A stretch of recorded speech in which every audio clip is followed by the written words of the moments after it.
Pinapahirapan ako. Sabi ko nga sa kanya kung ano, walang gaguhan, 'di ba? Kasi ang ayos-ayos naman ng pakikisama ko sa'yo. Ang ganda ng sweldo niya, 8,000 per month. Napakagaan ng trabaho, tanghali, tulog na sila, pwede siya matulog, higa-higa na diyan. Si mama lang naman ang main ano niya, priority niya. May internet siya rito, may kuryente, may electric fan siya, 'di ba? So, hindi ko alam kung bakit ganun pa yung ano, hindi pa niya minamahal yung trabaho niya. So, 'di ba? Sabi ko nga sa kanya kung hindi mo ko matutulungan, hahanap ako na iba. Yun, hindi nagre-reply mga kabukals eh. So, two strike na, maaaring maghanap-hanap na rin ako ng kapalit niya. Pagka ganyan na ganyan.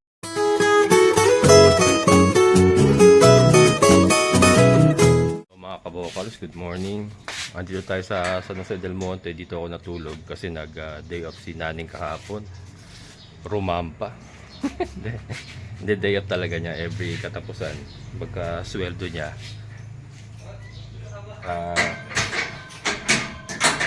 diretso day off yan. So ilibot ko lang muna kayo mga kabukals dito sa aming subdivision. Bili na rin tayo ng almusal. Lalakad lang tayo. Iwan natin si Raptor doon. Lakad lang. Ayan. Doon tayo sa street na yon. Ayan. Maaga pa. Mag-alas 7 pa lang.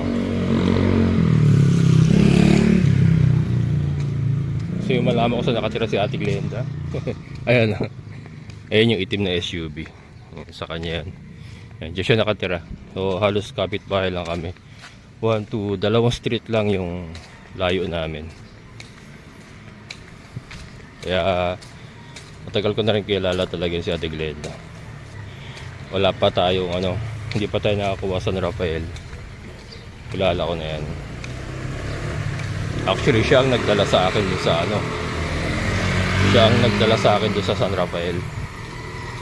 Kaya tayo nakapunta ron. Siya ang nag-ahente sa akin doon. Ayan. Punta tayo doon sa binibilhan ko ng dinideliveran din natin ng itlog. Yung nagtitinda ng agahan. Dati dahil na bili tayo ng pandesal. Walking ako para may iba naman. Ngayon makulimlim. Kahapon na naman, nalakas na naman ang ulan kahapon. Mga bandang alas 2 umulan, tuloy-tuloy na yan hanggang hapon. Ang init nung umaga hanggang tanghali. Tapos alas 2 umulan. Ayan, putik na naman doon. Buti na itaas ko kagad naiangat ko si Raptor. Kaya nakaalis ako. Nung pumunta kasi yung ulan, dali-dali kong inakit si Raptor. Akala ko ambon lang nung una eh. Lakas pala na ulan. Boss! Ay, jogging si Kuya. Natin dito, kilala natin dito. Itong aming langka Ay, bunga ni langka mga kabukals. Yung langka natin magkakaganyan din. Medyo lumalaki na yung langka. Yan, basketball court yan mga kabukals. Yan ang aming basketball court.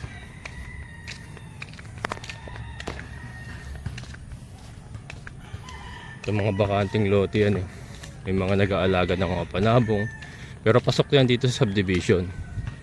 Yung mga nag-aalaga dyan, mga homeowners din dito.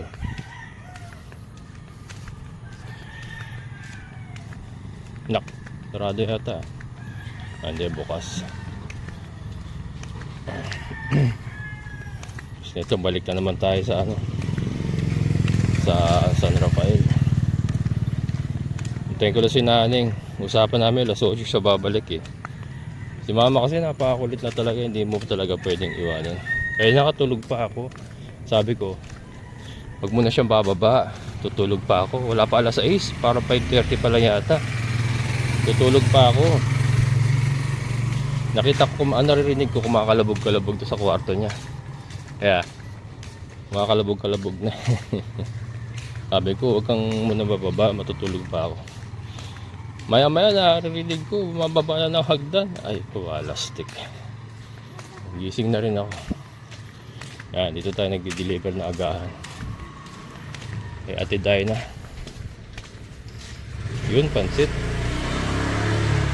Ayun yung itlog natin mga kabukal. Hello, te. Morning. Ay, nandiyan ka na? Te, may itlog ka pa ba? Wala akong dala eh. Emergency kasi uwi ko. Nag-day off si Naning. Nag-day off. Diyan ako natulog. Nag-drop siya? Oo. Ikaw ngayon ang mag-ano? No, kagabi, diyan ako natulog. Pero sino ka ako doon? Ha? Sino ka ako doon? Ngayon? Oo. Wala. Si mama, andun. Kaya sa farm? Wala. Nakapadlock lang. Uwi din ako maya-maya. Inintay ko lang si nanay. Spaghetti ako. Spaghetti. Palabok gusto niya no? Mama. Palabok yan, araw-araw ko. Oh, sige, palabok. Sabi ko nga kay Ha? hindi ba na, hindi yan. Basta magsabi lang man yan kung magsasawa Oo. siya. Nagsasabi naman na, Yun ang gusto niya eh. oo. Ayun Ay, sampurado.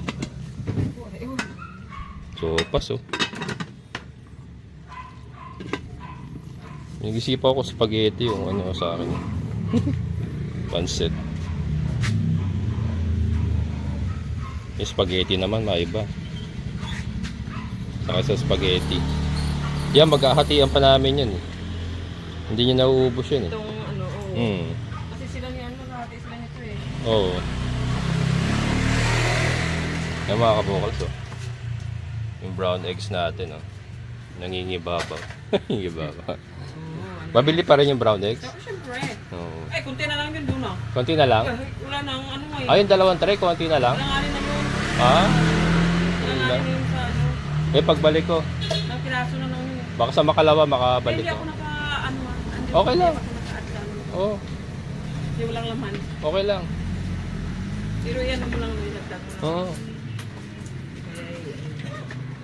Spaghetti. Spaghetti tayo mga kabokals. Yan.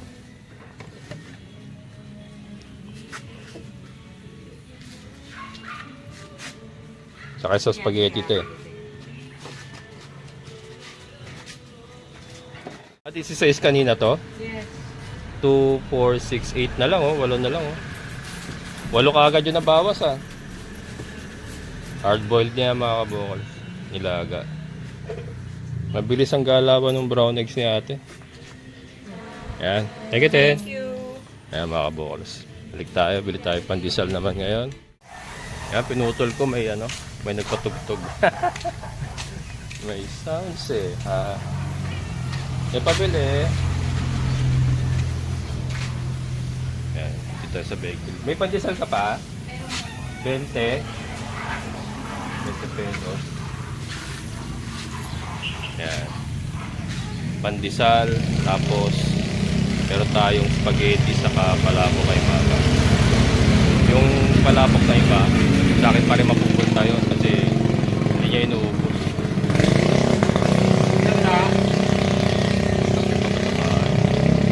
May kape yata. Saka na tayo creamy white. Creamy white.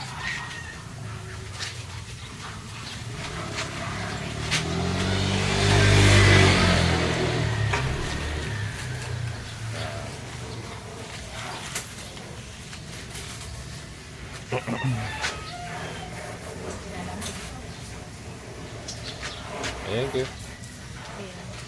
Yan, almusal na kami mga kabukan. Balik na tayo, back to camp. Back to camp. Yan. Suki natin yan. Kumukuha din na itlog sa akin yan mga kabukan. Suki natin sa pandesal. Boss! Pasok na? Hatid pa, hatid. Ha? Oh, Isa nating ano mga kabokals, suki sa itlog oh. Supportan natin si Kabokals. Ayan, baka may gusto ka shoutout sa opisina. Okay na lang. Okay. Saka ba Kalokan? Oh, Kalokan pa yan mga kabokals oh. Ingat! Kapitbahay ko mga kabokals, isa sa suki natin sa itlog. Yan, regular yung kumukuha mga kabokals. Pagka wala na sila itlog, mag-chat sa akin yan. Papadeliver ng isang tray. Parang weekly sila. Weekly kasi yung anak nila mahilig sa itlog. Kaya yan, regular yung kumukuha ng itlog sa atin. Ayan. Ito maliliit lang ito nung araw oh. Ako'y bago lang dito. Ako ay going 10 years na yata rito. 10 years, 11 years. Hindi ko mga ganon, 10 to 11 years ganon. Wala pa yan mga dati mga kabokals yung kumuha ako dito. Wala pa mga nakatira masyado. Ito po ay niloan ko sa Pag-ibig pala mga kabokals. Doon sa hindi nakakaalam, housing loan through Pag-ibig financing. Housing loan. Kaya lang medyo mahirap kasi sa Pag-ibig kasi kailangan una-una employed ka dapat, tapos yung bracket ng sweldo mo kailangan pasok sa bracket nila kasi meron silang depende sa townhouse na kukunin mo, may mga low-cost housing, ito kasi townhouse, so depende, kailangan yung bracket ng sweldo mo pasok dun sa requirements nila. Pagka hindi, kailangan mo kumuha ng co-maker. Pero ako luckily kasi nasa call center pa ako nun, medyo mataas ang basic ko, pumasok ako kaya hindi ko na kailangan ng co-maker.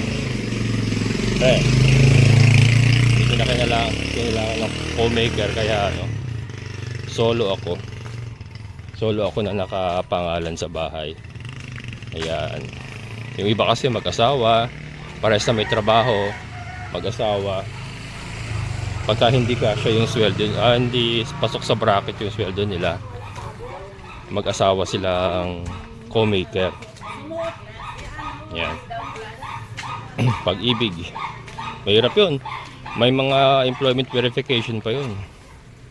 Kunyari nag-apply ka sa Pag-ibig, pinasa mo yung ganitong earnings mo, yung parang statement of earnings mo, i-verify pa ni Pag-ibig yun sa company. Papadala yun ng email. Kasi i-verify, totoo ba ito sinasabi ng employee mo na ganito sweldo niya, ganyan-ganyan, regular siya, ganito yung number of years na employment niya. Pagka doon may sablay, ano yun? Fraud yun mga kabokals. Fraud.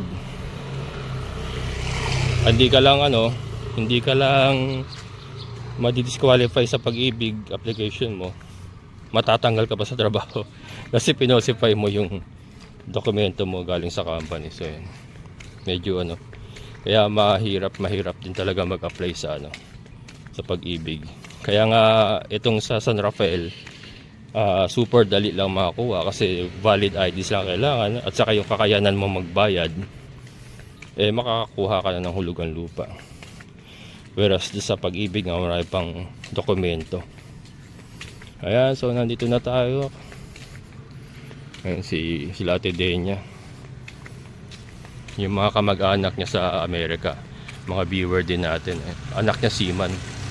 Ayan na, nagpapagawa ng bahay nila. Ayan, nandito tayo. We're back.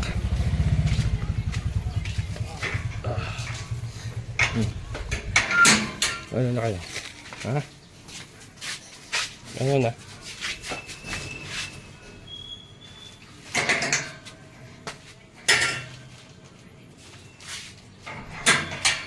Ayan, naghihintay na to.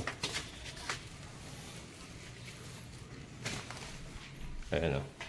Pasaway. Pasaway. Dahil lang ayusin ko lang muna to. Kaya mga kabokals, almusal na kami. Tinapay. Palabok sa kanya, spaghetti sa akin, tapos kape.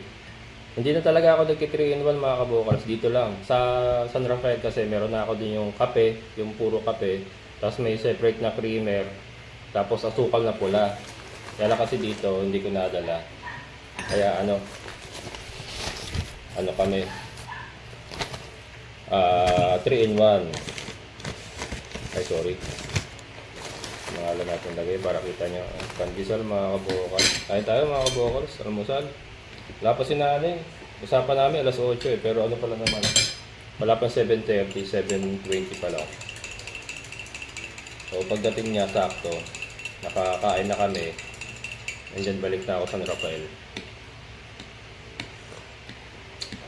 Halima.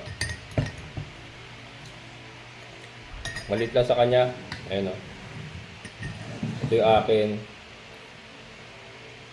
Hindi niya inuubos. Sayang. Saka ano lang yan, yung parang kalahating ano lang. Kalahating pack lang. Sa shake. Masarap ang pandesal pag bagong luto.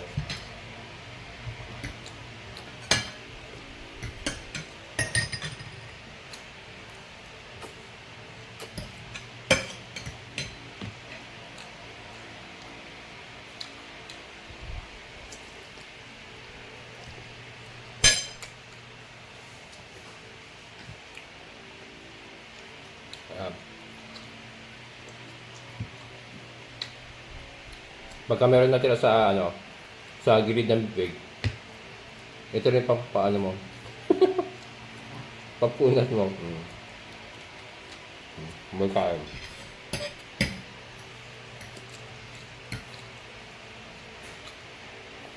Ang kulit mga kabukal. Sabi ko matutulog pa ako kanina eh. Sabi ko matutulog.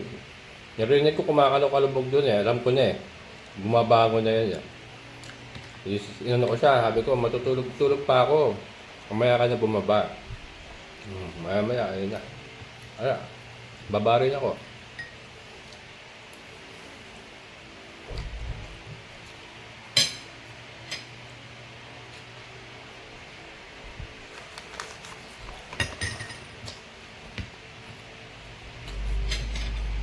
Ulam mamaya, pritong manok ha. Bumili na ako ha.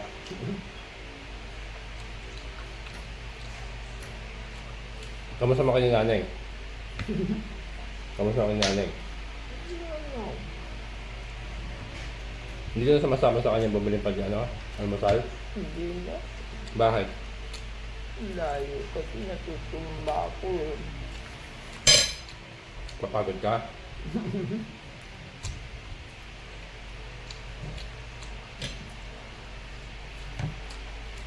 Pwede rin itong mga mo, sausaw sa kape, pandesal.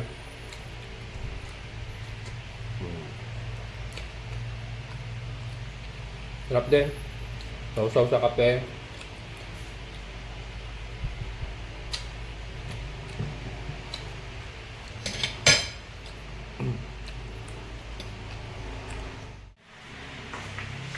Mga kabokals, mag-aalas 9 na. Pasaway ito si nanay. Hindi raw makakabalik. At lasing daw na hangover daw siya. Si mama pinapaligo ko na. Pinapaligo ko na kasi baka iwanan ko to. Maligo mag-isa. Nangyari na po kasi yun eh. Yung wala pa akong kasama nun. Naligo mag-isa. Nadulas siya. Sumalampak sa flooring. Hindi na siya makatayo. 3 oras po siya nakaganon. Kung hindi pa dumating yung anak ko, hindi siya maiaangat. Nanginginig na sa ginaw. Hindi siya makatayo. So, hindi siya po pwedeng iwanan. Napakakulit nga kasi. Pag sinabi mong huwag gawin, gagawin pa rin. So, yan. Pinaligo ko na muna. And then, ito, inaayos ko yung mga pinalabahan ko sa kanya. Ayun. 2 strike na to mga kabokals. Si Naning. Kasi nung nakaraan, nagpaalam niya sa akin at may meeting daw sila nung kanya mga ka-brotherhood. Meron siyang mayroon siya samahan. So sige, pinayagan ko meeting alas 3 ng hapon, meeting daw. Sabi niya alas 5, kuya, nasa bahay na ako. Inabot na ng alas 8, yung anak ko hintay ng hintay, puyat pa galing sa trabaho. Hindi pa natutulog kasi nga binabantay yung lola niya. Bigla siya magme-message na hindi siya makakauwi. Kinabukasan na makakauwi. So, 'di ba? 2 strike na. Hindi siya nagsasabi ng totoo. Ayan, ang linaw ng usapan namin mga kabokals. May day off ka naman. Yun nga, every katapusan yung day off niya. After na sweldo niya, syempre para may panggala siya, may panggasto siya. Pero isang araw lang, babalik din siya ng ano. Kahapon kasi maaga naman siya umalis, mga around 7:30. Umalis na siya eh. So, ang usapan namin dapat alas 8, pinakatanghali na dapat yung alas 8 ka ng bukasan makabalik ka na. Which is dapat nga ngayon.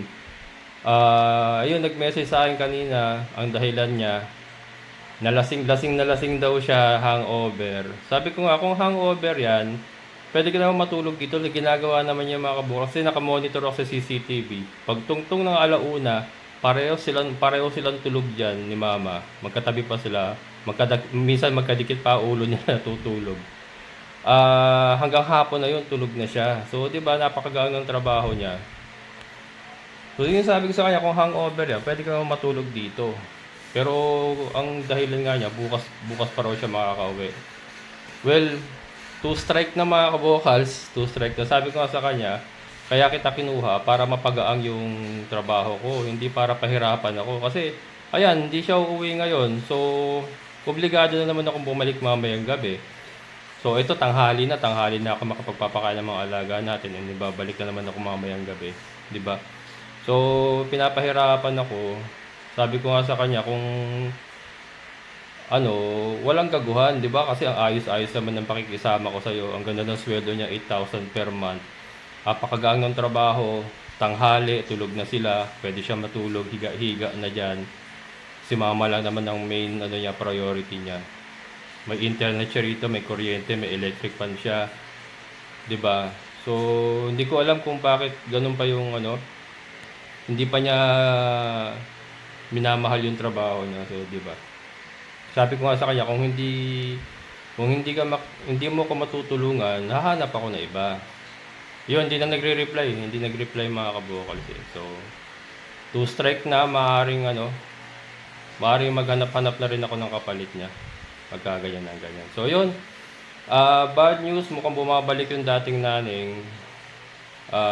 Minsan yung tao talaga mga kabokals, kahit anong ganda ng pakikisama mo, kahit anong